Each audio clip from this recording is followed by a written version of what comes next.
अस्सलाम वालेकुम जी। स्टॉकहोम में मेरा दूसरा दिन और सुबह का आगाज़ मैंने क्लास अटेंड करके किया क्योंकि मेरी एक क्लास ऑनलाइन थी तो वो अटेंड की। उसके बाद मैं अब तैयार वगैरह हुआ हूँ और मैं निकला हूँ बाहर। मैंने होटल से चेकआउट कर लिया और मैं जा रहा हूँ कुछ रेस्टोरेंट ढूंढने ताकि हमें कोई पाकिस्तानी रेस्टोरेंट मिले, वहाँ से हम देसी सा नाश्ता करें क्योंकि छुट्टियों पे हूँ तो दिल कर रहा है कुछ देसी खाने का, एंजॉय करने का। तो अभी वही ढूंढ रहा हूँ। अभी वहाँ पहुँचता हूँ तो आपको वहाँ के मनाज़र भी शेयर करता हूँ और जो खाऊँगा इंशाल्लाह आपसे शेयर करूँगा वर्चुअली, आप भी खाइएगा। और उसके बाद की रूटीन उसके बाद, तब तक के लिए आप ये स्ट्रीट देखें। ये one of the busiest streets है स्टॉकहोम में, जिसका नाम ही आपको स्क्रीन पे शो हो रहा है। रात को हम इधर से ही यहीं पे वॉक कर रहे थे, उसके मनाज़र भी आपने देख लिए होंगे। अभी दिन की रूटीन यहाँ पे ये है। और दिन में एक और बात बताऊँ आपको, चूँकि आज वर्किंग डे है तो लोग जो हैं यहाँ पे एक ट्रेडिशन जो है वो फॉलो करते हैं, उसको कहते हैं फ़ीका। लोग यहाँ से बैठ जाते हैं बाहर, ये देखें बैठे हुए, मतलब अपने उससे आते हैं वर्क स्पेस से और बाहर बैठ के कॉफ़ी और उसके साथ कुछ सैंडविच वगैरह खाते हैं। सही है। और ये मतलब इनकी एक सोशलाइज होने की एक ट्रिक है। मतलब वर्किंग प्लेस पे भी ये कॉफ़ी ब्रेक्स बहुत फ्रीक्वेंट लेते हैं और इन्जॉय करते हैं उसको, और आपस में कम्युनिकेट करते हैं, मसाइल जो हैं वो डिस्कस करते हैं या अपनी अपडेट्स देते हैं एक दूसरे को, जो भी है, जो भी इनके मामलात होते हैं। तो कॉफ़ी ब्रेक से बड़ी फ्रीक्वेंट लेते हैं, उसके साथ सैंडविचेस खाते हैं, उसको कहते हैं फ़ीका। और उस फ़ीका में आप जितनी भी कॉफ़ीज़ रीफ़िल करवाना चाहें करवा सकते हैं फ्री ऑफ कॉस्ट। तो ये यहाँ पे जो है एक ट्रेडिशन है फ़ीका का, जो कि काफ़ी इंटरेस्टिंग लगा मुझे, मैंने सोचा आपसे भी शेयर करूँ।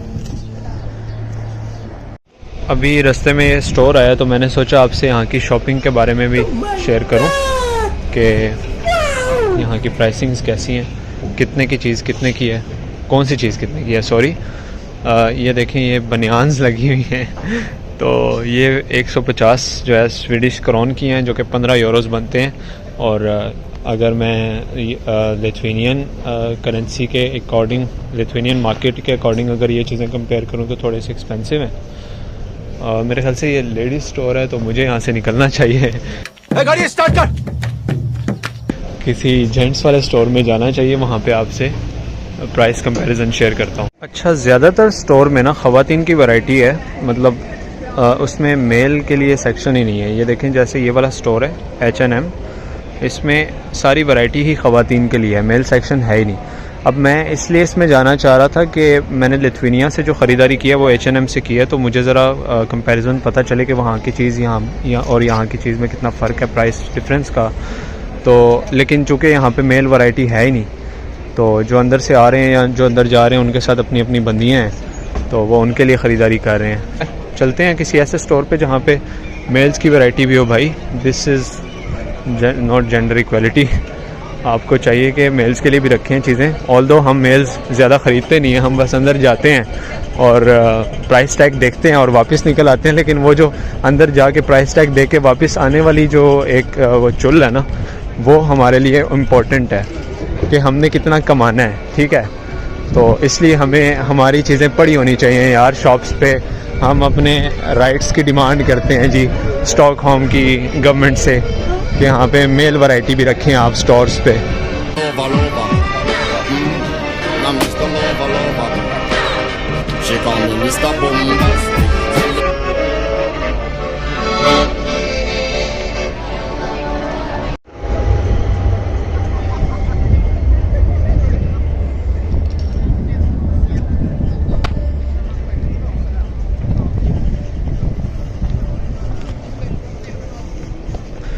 आज फिर धूप निकली हुई है और हवा में एनर्जी है, तो बड़ा मज़ा आ रहा है जी वॉक करने का। लेकिन और मज़ा आ रहा है, लेकिन साथ साथ मज़ा जा भी रहा है क्योंकि अभी मैंने ख़ुद भी जाना है यहाँ से निकल के। तो मुझे लिथुआनिया जाना है, वहाँ रहना है। वहाँ थोड़ा कोल्ड इन्वायरमेंट है, इन्वायरमेंट भी कोल्ड है, लोग भी कोल्ड हैं। तो मैं जब आया हूँ ना स्टॉकहोम तो मुझे डिफरेंट दुनिया मिली है।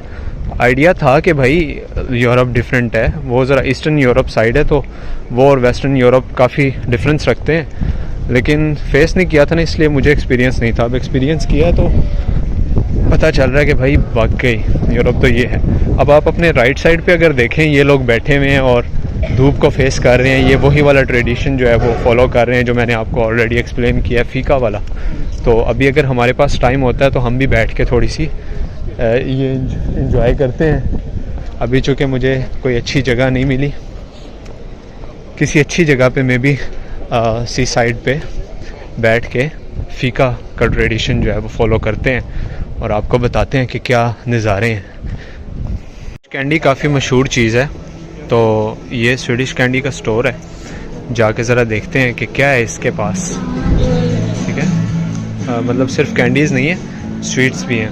ये देखें, डिफरेंट वैरायटी की चॉकलेट्स भी हैं। तो ये कैंडीज़ पड़ी हुई हैं, होपफुली हम यहाँ से कुछ लेंगे, लेकिन पहले हम थोड़ा जो है वो विगल अराउंड करें और देखें कि भाई है क्या इनके पास।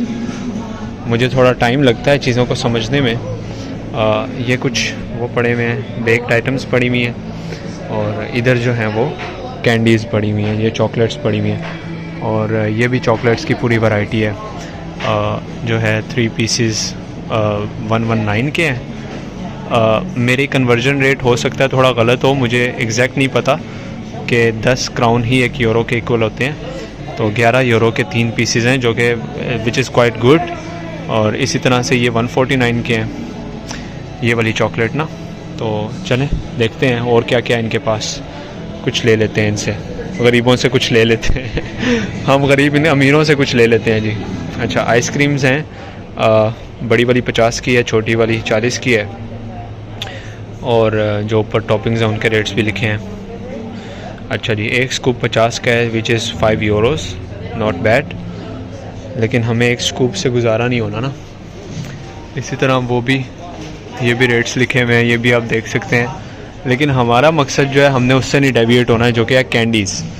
तो कैंडीज़ देखते हैं कैंडीज़ का क्या रेट है, अपने साथ थोड़े लेके भी जाते हैं। ये लिखा हुआ है जी 14, 1 यूरो के अंदर कैंडी, आई गेस चॉकलेट है, बहुत खूबसूरत।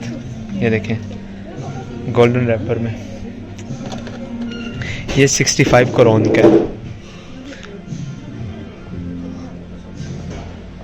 अभी पूछते हैं कि इनके प्राइसेस क्या हैं। वो लेडी चले गई अंदर मैं उससे मिलने आया, वो अंदर चले गई है। और अभी हम बेसिकली लाहौर से मैं। अच्छा, लाहौर से हैं? किस जगह से? लाहौर में कैंट एरिया से। अच्छा, माशाल्लाह, कैंट से लाहौर से एंजॉय कर रहे हैं? अल्हम्दुलिल्लाह, मैं भी जो हम 20 साल से हूँ। अच्छा, माशाल्लाह। अभी थोड़ा सा घूम फिर के जाएंगे। अच्छा, और कुछ एम्बेसी के भी यहाँ पे, पाकिस्तान एम्बेसी भी यहाँ पे फिनलैंड में हमारे अवेलेबल नहीं है। हाँ। तो उसके भी कुछ काम प्रोसेस वगैरह को आके यहीं से हमें आना पड़ता है। अच्छा अच्छा, अनफॉर्चुनेटली। ये भाई स्ट्रोलर अपने साथ घुमा रहे हैं और पंजाबी बोल रहे थे, तो मैंने पूछा आप पाकिस्तान से, इंडिया से हैं? तो पाकिस्तान से हैं। तो भाई good luck, thank you.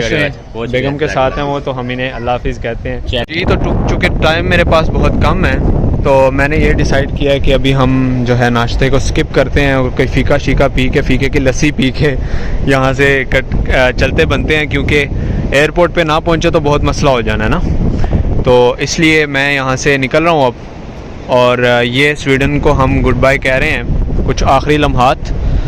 Europe पूरा ही बहुत अच्छा है जी, लिथुआनिया भी बहुत अच्छा है, विल्नियस भी बहुत अच्छा है, लेकिन एक फैक्टर होता है कि जहाँ पे आप होते हैं ना, वो जगह आपको ऐसे लगती है कि अपने रूटीन, वहाँ पे एक रूटीन होती है ना। लाइक लिथुआनिया में मुझे पता है कि मैंने सुबह यूनिवर्सिटी जाना है, फिर काम पे जाना है, जॉब करनी है, और उसके बाद मैंने पढ़ना है।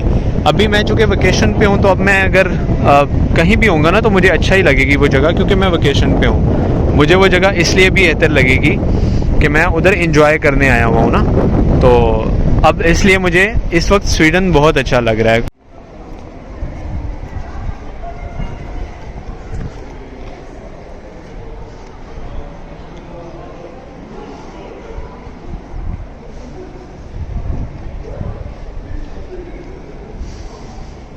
क्राफ्ट वाली शॉप में आए हैं, तो बहुत सारे क्राफ्ट्स लगे हुए हैं यहाँ पे।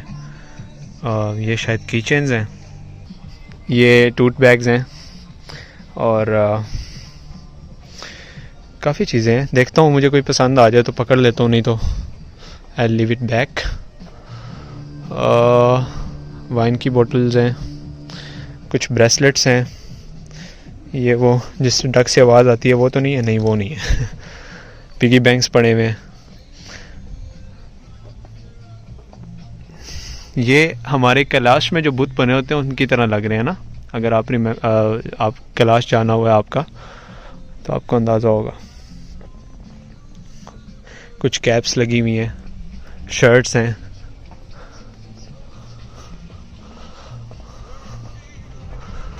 और बस इतना कुछ ही है। ये देखें, ये कुछ हथियार लगे हुए हैं यहाँ पे। आई थिंक ये कॉपीज़ हैं, ओरिजिनल नहीं है, क्योंकि ऐसे कोई मेरे ख्याल से सेल नहीं कर सकता यहाँ पे। कीचेन्स प्यारी हैं जी, लेकिन महंगी हैं, 4 यूरो की, बहुत महंगी हैं यार। असल में ये स्ट्रीट जो है ना, ये फेमस स्ट्रीट है और बिजिएस्ट स्ट्रीट है, तो यहाँ पे हर चीज़ जो है वो दुगने रेट पे मिलेगी आपको। Okay, thank you, bye.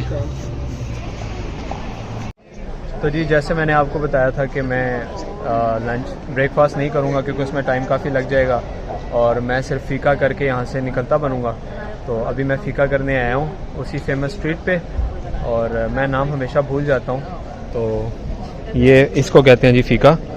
मैंने कैपुचिनो लिया और साथ में ये सिनेमन बन है, और इस कोजी से इन्वायरमेंट में बैठे हुए हैं। ये आप देख सकते हैं, लोग यहाँ से गुजर रहे हैं, और हम यहाँ पे फ़ीका करेंगे थोड़ा सा, चूँकि नाश्ते के लिए ज़रूरी है, और उसके बाद हम यहाँ से चलते बनेंगे, क्योंकि साथ ही स्टेशन है। तो वहाँ से हम अरलांडा एक्सप्रेस पे एयरपोर्ट तकरीबन कोई 16 मिनट्स के अराउंड अबाउट हम पहुँच जाएंगे। तो वहाँ पहुँच के आपसे मिलते हैं, तब तक हम फ़ीका एंजॉय करें। ये पीछे आप देख सकते हैं, इतना प्यारा जो है वो नज़ारा है। ये देखें, पानी आ रहा है यहाँ से, बहुत खूबसूरत नज़ारा है जी इस वक्त। ये इस सामने जो है ये गमलास्तान है, ये सामने जो है ये वो मेन स्ट्रीट है, जो बिजिएस्ट स्ट्रीट है जहाँ से गुजर के हम आए हैं, और इस तरफ ये गमलास्तान है, सही है। तो ये ब्रिज इन दोनों जो है मोनूमेंट्स को कनेक्ट करता है। ये जी हम टर्मिनल पे पहुँच गए हैं। इतना बड़ा स्टेशन है ना, ये स्टेशन के अंदर पूरा शॉपिंग मॉल है। अब चूँकि मैं जल्दी में हूँ, वरना आपको मैं पूरा मॉल दिखाता। ये जितनी भी सिटी सेंटर की ट्रेन्स हैं, जितने भी वो हैं बसेस हैं, वो यहाँ से चलती हैं। अब ये बस टर्मिनल यहाँ के लिए है, और अरलांडा ट्रेन जो है वो यहाँ से चलती है। चूँकि मैं आया बस के थ्रू था, अब जा अरलांडा के थ्रू रहा हूँ। देखें ज़रा डिफरेंस क्या है। अरलांडा एक्सप्रेस एक प्राइवेट वो है, ट्रेन है। अभी चूँकि यहाँ पे लोग गुजर रहे हैं, इसलिए मैं थोड़ी एहतियात कर रहा हूँ। अरलांडा जो एक्सप्रेस है वो प्राइवेट ट्रेन है, जो कि यहाँ से चलती है एयरपोर्ट के लिए। तो हम उसमें अब जाएंगे, चूँकि आया मैं दूसरी ट्रेन के थ्रू था। इसमें देखते हैं इसमें क्या सीन्स हैं। ये जी अरलांडा एक्सप्रेस आ चुकी है, और अभी इसमें बैठ के हम जो है जाएंगे इंशाल्लाह एयरपोर्ट की तरफ, और देखते हैं इसके क्या सीन्स हैं। अस्सलाम वालेकुम जी, मैं इस वक्त अरलांडा बस में बैठ चुका हूँ, और आप ये बात सुन के हैरान होंगे कि मैंने तो अरलांडा एक्सप्रेस में जाना था, तो मैं बस में क्यों बैठा हूँ। तो उसके पीछे भी रीज़न ये है कि मेरे साथ दोबारा एक मिसहैप हो गया भाई। स्वीडन का ये टूर मुझे नहीं भूलेगा। असल में हुआ ये है कि अरलांडा एक्सप्रेस में एज ग्रुप से टिकट लेने के लिए ना, चिल्ड्रन की अलग है, यूथ्स की अलग है, और एडल्ट्स की अलग है। 3 कैटेगरीज है ना। तो जो एडल्ट्स और जो यूथ थे, उस कैटेगरी में एक जो रेंज थी वो ये थी कि यूथ जो है वो 25 इयर्स ओल्ड तक हैं, और जो एडल्ट्स हैं वो 26 से अबव हैं, ठीक है। और उसके बाद वो ओल्ड भी आता है एक कैटेगरी। तो मैं एडल्ट हूँ, ओल्ड नहीं हूँ भाई। तो मैंने वो अटेंशन नहीं दिया उन डिटेल्स को जो कि स्क्रीन पे थे। मैंने बुक की टिकट, ये टिकट मैंने ख़रीदी, ठीक है। तो ये थी यूथ के लिए। मैं भी यंग हूँ भाई, लेकिन उनके कैटेगरी में यंग नहीं हूँ, मैं एडल्ट हूँ। तो इसकी प्राइस थी 160 क्रोन्स, और जो एडल्ट्स हैं उनकी प्राइस थी 340 क्रोन्स। तो मैंने जब ये बुक की तो आगे गया हूँ, तो मुझे एक लेडी ने कहा कि आपने जो है ना ये बुक की है, आपसे वो एज पूछेंगे। तो मैंने कहा एज क्यों पूछेंगे।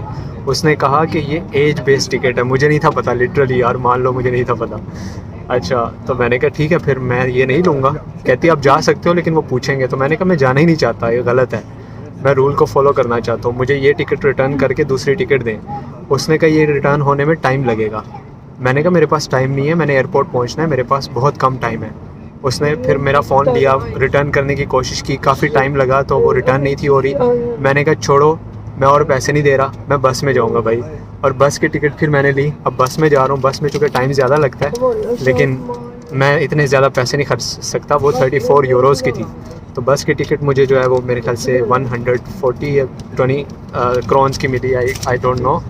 तो हाँ 140 क्रोन्स की मिली है ये मुझे ना। तो अब ये भी तकरीबन इतने की ही बन जाती है जितने की मैंने अरलांडा एक्सप्रेस की ली थी, लेकिन फिर भी 340 क्रोन से तो सस्ती है ना। तो अब मैं इसमें जा रहा हूँ, इसमें 45 मिनट्स लगेंगे तो मैं एयरपोर्ट पहुँच जाऊँगा। फिर एयरपोर्ट पहुँच के जब बोर्डिंग करेंगे उसके बाद आपसे मिलते हैं। तब तक के लिए अल्लाह हाफिज़।